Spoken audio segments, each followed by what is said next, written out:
Hello everyone, welcome to Come Sit at My Table. We sure are happy that you've joined us for this video.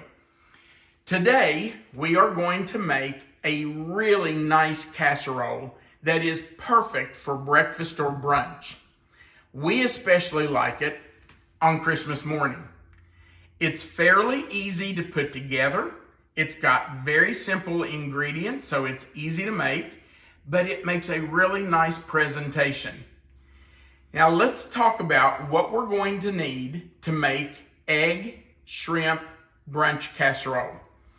Of course, since it's called egg and shrimp brunch casserole, we're going to need eggs, which we are going to boil and peel.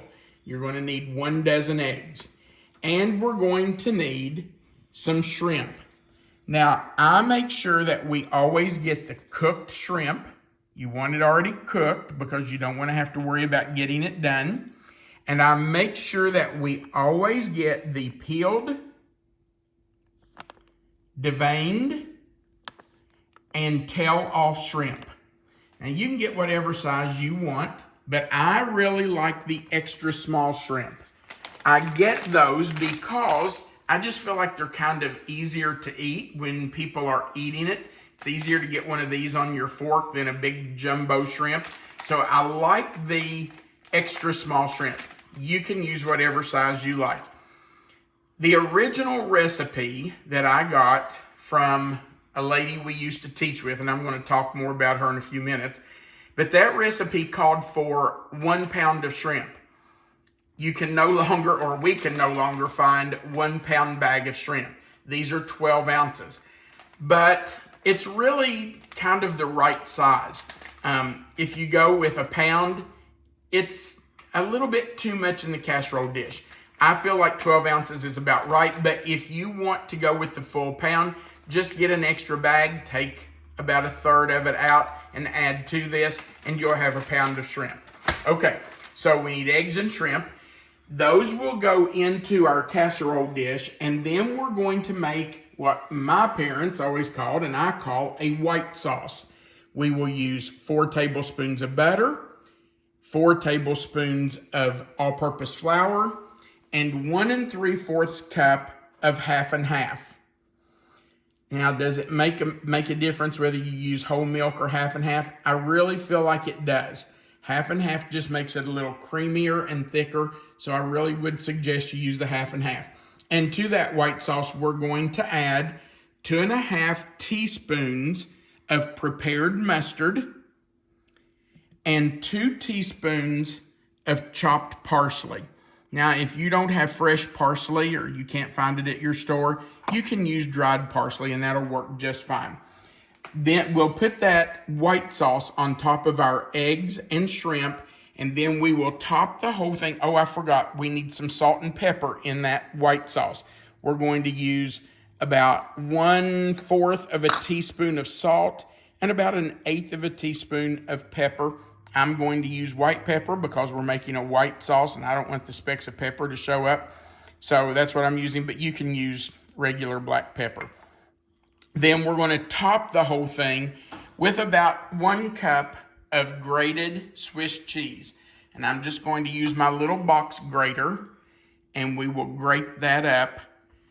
And we'll use about 1 cup or a little better. You don't want to overwhelm the dish with cheese, but you do want enough on top that everybody gets some cheese in their dish. Okay, we're going to start by boiling our eggs. That's the first thing you have to do. You've got to boil those, let them cool, and get them peeled. So let's get these in the pan, and we'll get our fire on. Now, I am putting them in just room temperature water. It's not cold water. It's not hot water. I always start my boiled eggs in room temperature water. And I try not to crowd them. You want room around them so that there's a little piece of the box that got in there. You want to leave room around them so that they have room to cook all the way around. So I'm going to turn that on high. We're going to bring that to a boil, and I will boil it for about 15 minutes. While it's boiling, I will get a bowl and put a little bit of water and some ice in it.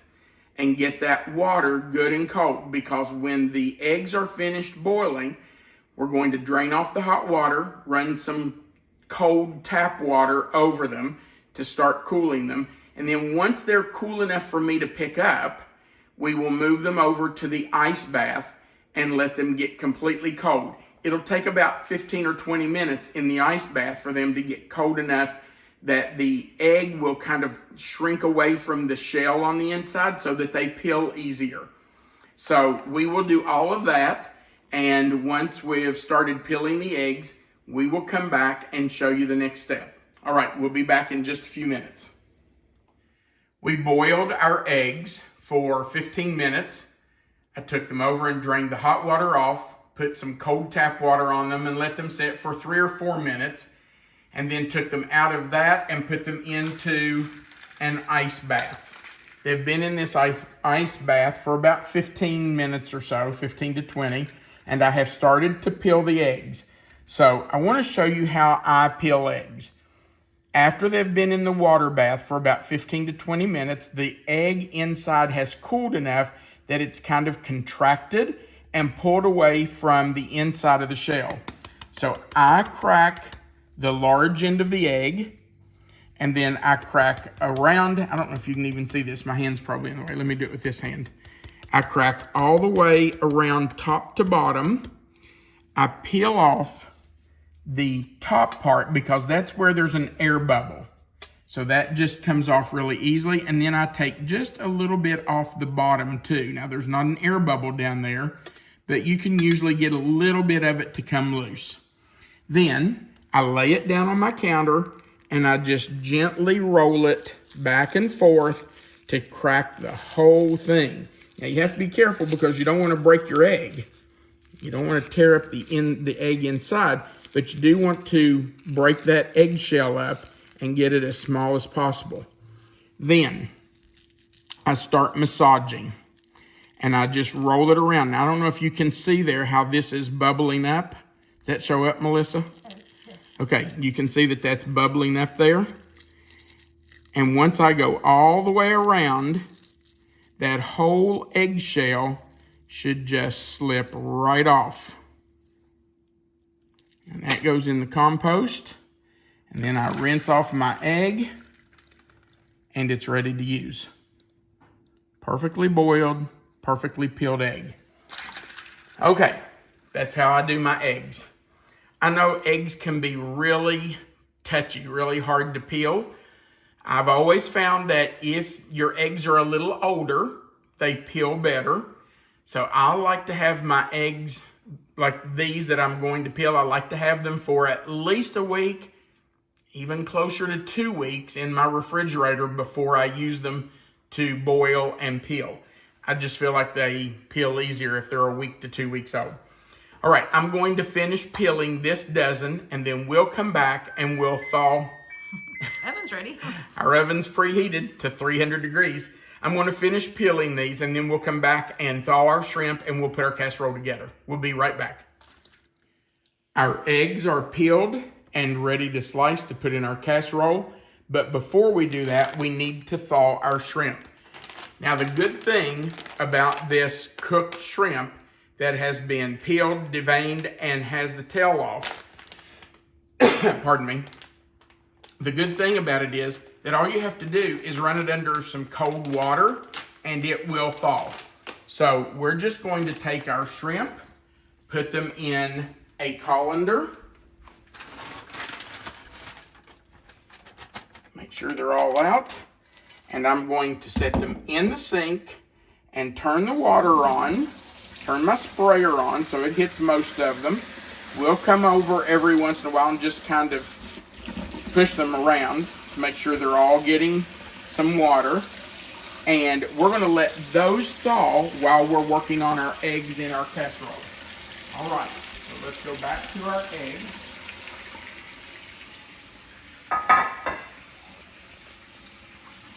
Now, all we have to do is slice our eggs and layer them in the bottom of our casserole and around the edge.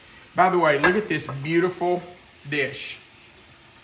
This casserole dish was sent to us I'm assuming by one of our subscribers. We got it in the mail this week, but it had no name on it. Didn't say who it was from, but it's a beautiful dish. We absolutely love it. So if it was you, thank you very much. We appreciate it. Now, all we're going to do is slice our eggs and layer them in the dish. So we'll just start putting them. And you did spray this, right? I did spray this with nonstick spray. We're just going to go all the way around the edge and layer our eggs. Now, these little end pieces like this, I'm just going to lay those over to the side. I shouldn't have put those two in there. I'm just going to lay those over to the side because we'll use those at the end to fill in where we need something. Now, this will be baked in the oven for just a little while. So the eggs and the shrimp and the cheese will be heated through. But now remember, everything's already cooked. The shrimp were already cooked, and I'm not going to put that one there because there's two others that have no yolk. Our shrimp were already cooked, and we just have to thaw those. Our eggs have been cooked now, so we don't have to do that. The cheese, of course, is fine. It doesn't have to be cooked. So all we really have to do in the oven is kind of heat them through and just get everything warm and bubbly together. That should take, I'm going to say 15 to 20 minutes at most. But we'll just watch it and make sure that it's bubbly and everything has warmed up well. Okay, I'm going to finish layering our eggs and letting our shrimp thaw. And when we get all of our eggs in here and everything's ready, we will come back and show you how we put our shrimp in on top of our eggs. We'll be back in just a few minutes. Our eggs are sliced and in our casserole dish. Now we're going to put our shrimp in. Now, after I got that 12-ounce bag of shrimp thawed, I just didn't feel like it looked like enough shrimp, so I did do just a little more out of another bag.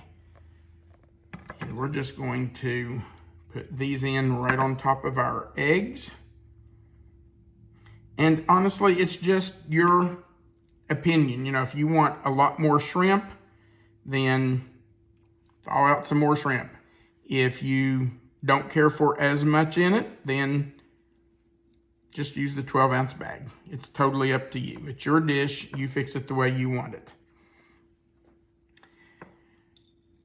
Now, let's see here. We want to make sure every bite has some shrimp in it. So just make sure it is covering the whole bottom. Don't leave any empty spaces. And my wife was right. I probably could have stuck with the 12-ounce bag and had plenty.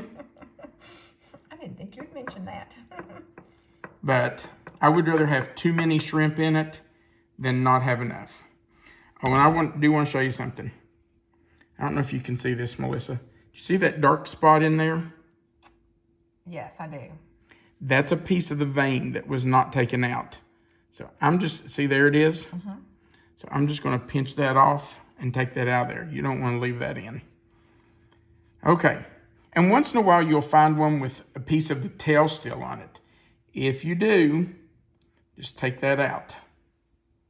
Make sure you take the tail off. And there's another one. You just have to check them, folks, because they don't always get cleaned really well. That one didn't either. Okay. Now, we're just going to leave this sit here and we're going to start making our white sauce. I've already put our butter in the saucepan on the fire. And we're going to add our butter. This is a whole lot like making a gravy. Add to the butter, you mean? What did I say? Add the butter. Yeah, we're gonna add the flour to the butter. We're just making a roux. It's a lot like making milk gravy, really. If you saw our video on making milk gravy, you'll know this is a lot like it. We just want to cook this butter and flour together. Actually, I might as well set that half and half down, because we want to cook this for just a minute or two until we get rid of that raw flour taste. You want to make sure it's mixed in really well with that butter and that it cooks that flour. Otherwise, you're going to have a raw flour taste, and that is not pleasant. So let it cook for, I don't know, up to a minute maybe. Depends on how high you have your heat. And I've got mine down on number 2, so it's next to low. You just want it to cook that flour. I'm going to keep moving it because we sure don't want it to brown or burn. And then once you think that you've cooked it long enough that you've gotten rid of that flour taste, and by the way, you don't want this to brown because you want your sauce to be white. You want it to be a white sauce. We're going to start adding our half and half, just a little bit at a time. And actually, I should have a whisk. So, pardon me, let me just switch to a whisk real quick. And I'm going to whisk that in. You don't want to put all of your milk in at once, because if you do, you may not be able to get that roux all mixed in. Okay, you see it's starting to get thick again. So I need to put some more of my milk in. I need to hold the handle of this pan so I can whisk this really well. And you've just got to get those lumps broken up. Sorry, I'm splashing it everywhere. All right, we'll add some more milk.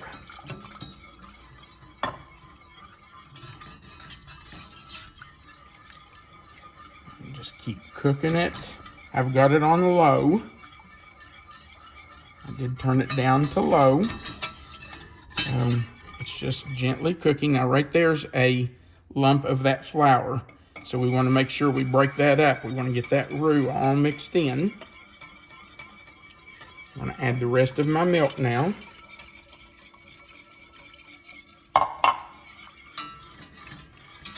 Once I have all the milk in and I feel like all the roux has mixed into the milk, then I can turn it up just a little bit to let it start to thicken.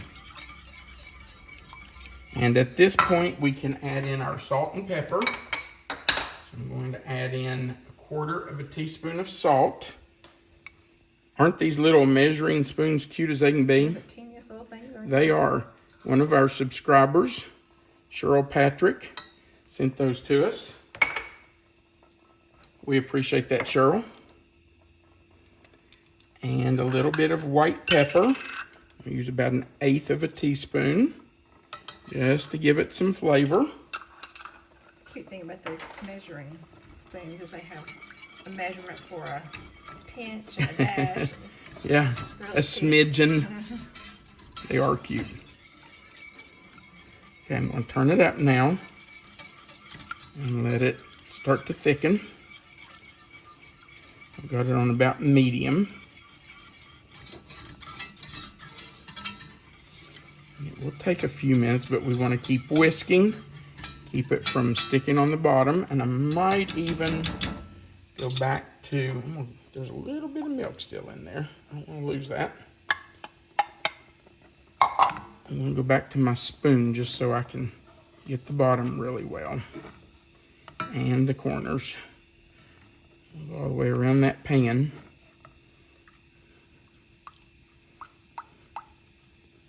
Should it take for this to thicken up enough? Well, it really depends on your fire, how high you have it, but probably 2 to 3 minutes. You don't want it to get really thick. You just want it, you don't even really want it as thick as a gravy. Just a little thinner than that. Because you want to pour it over your... And will it thicken up as it bakes? It should, yeah. And that cheese on top of it will kind of help thicken it too. Okay. Tell a difference in it all. Oh, All of a yeah. sudden. Yeah, it's really thickening up. Okay. Now, I'm going to get around these edges. Make sure that's... I'll turn that back on for just a second. Make sure that's thickened all... There we go. Now I can see a difference in it. Okay.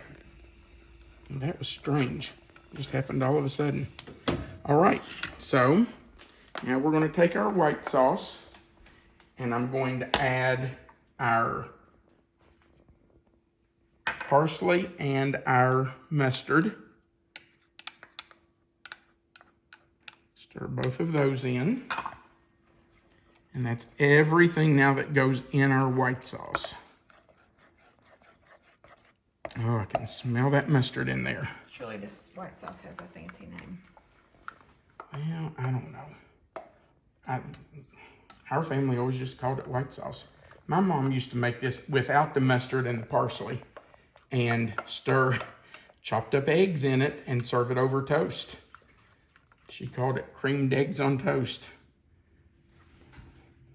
Okay, so we're just going to kind of drizzle this over our shrimp and our eggs.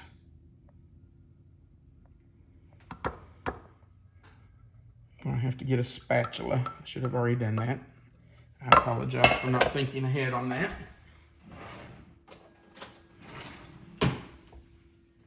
So I can get all of that out of there.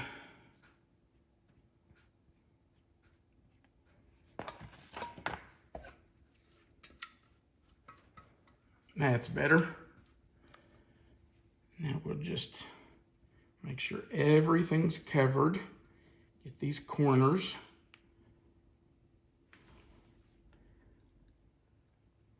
Now, we don't have to bake this on a high temperature because everything's cooked. And we don't have to bake it for very long because all we're doing is heating it through. We just want to get those shrimp hot and let everything kind of get hot and bubbly. So we'll watch it. Should take, I'm going to say no more than 15 to 20 minutes is what I normally do.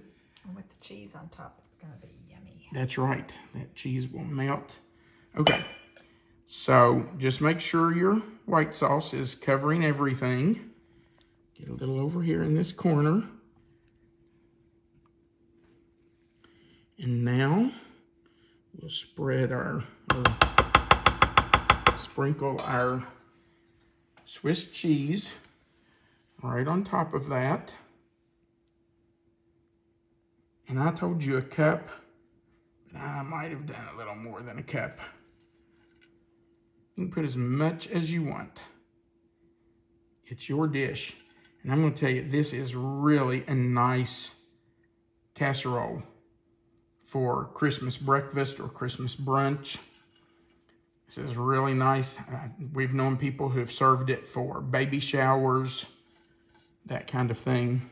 It's just a really nice casserole. It's something a little different than your normal breakfast casserole. Just nice at the holidays or a It special is. event. Yeah, anything special. Or you know, if you just want it for Tuesday morning for breakfast, Tuesday is special enough that you can have this. So you fix it whenever you want it. Okay, we're going into the oven for, I'm going to start it at like 15 minutes and then we'll check it. And once it's bubbly all the way through and the cheese has melted really well, we'll come back and take it out and let you see it. We'll be back soon. Our egg and shrimp casserole has been in for about 20 minutes, and I think it's ready for us to take out.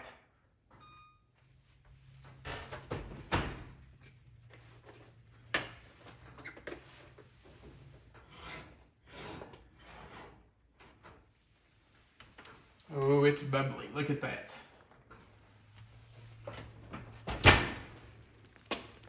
That looks really nice, honey. It looks really good, doesn't it? It does. Really good. All right. This is going to be hot, but I'm going to try to eat a bite of it. I don't know if I can or not. It's so hot right now. This would be really is nice pretty. with that curried fruit that we made. That's right. Could you put a link to that curried fruit Yes. in the description box? This would be really nice with that. Woo! It is really hot. Okay. All right, let's try to eat a bite of this. I'm gonna wait before you ask. I was just gonna say, are you gonna eat a bite? That'd be a little warm. Yeah, it will be. But I'm gonna try to blow on it and cool it down just a little bit. Look at the steam coming off of it.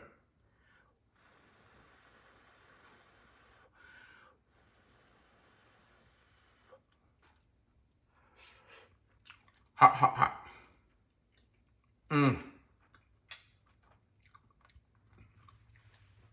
That is delicious.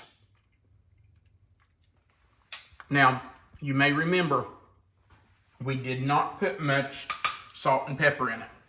And I did that on purpose. You don't want to over salt it, especially if you've got people who are trying to watch their salt intake. So you may want to have salt and pepper on the table for people who want to add some more.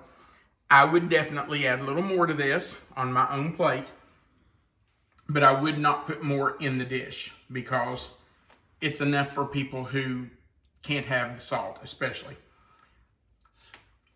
Sorry, I had to have one more bite. That is so good. Thank you, Miss Sally. I'm glad you said that. I got this recipe in 1990 from a lady that we taught with.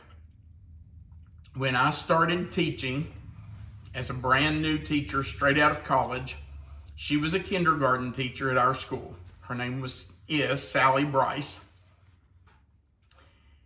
And I'll just be honest, I was a little afraid of her. She was a little loud and a little gruff. And the first couple times I saw her, I thought, I can't believe this lady's a kindergarten teacher. But what I didn't know was she was the sweetest, the kindest, the nicest person in the world. And she loved those kindergarten kids, and they absolutely adored her. And I got this recipe because she invited our faculty to her house for brunch one weekend, and she had made this casserole. And it was really good. So I said, anyway, you're willing to share that recipe? And she did. So we've had this recipe since 1990, and it's a really good recipe. So thank you, Sally Bryce. I really do appreciate that you shared this recipe, and even more, I appreciate your friendship. I just think the world of Sally. If you would, we would appreciate you going right below this video and clicking the thumbs up. That's just saying you liked our video. It's a like button. The more people that click that like button, the more YouTube will share our video. So we would appreciate that. Also, on the other side below our video, there's a subscribe button. If you've never clicked that, we would appreciate you clicking the subscribe button. That just joins you to our channel. It's free. Right beside of it is a little bell. Looks like a little dinner bell. If you click it and the word all, that just allows YouTube to send you a notification every time we add a new video. So we would appreciate you doing those things. Right below the video, you will see the title of this recipe. If you click that title, the box will expand. Melissa always puts the written recipe for every single dish we make in that description box. So click that box, it will expand, and you can find the recipe there. And under the recipe is our contact information. Thank you so much for watching our video. We do appreciate it. This is a great dish for Christmas morning if you're looking for something a little different. So if you make it, let us know.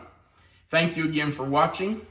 We hope you have a Merry, Merry Christmas, and we want you to remember, you are always welcome to come sit at my table. Have a great day and Merry Christmas.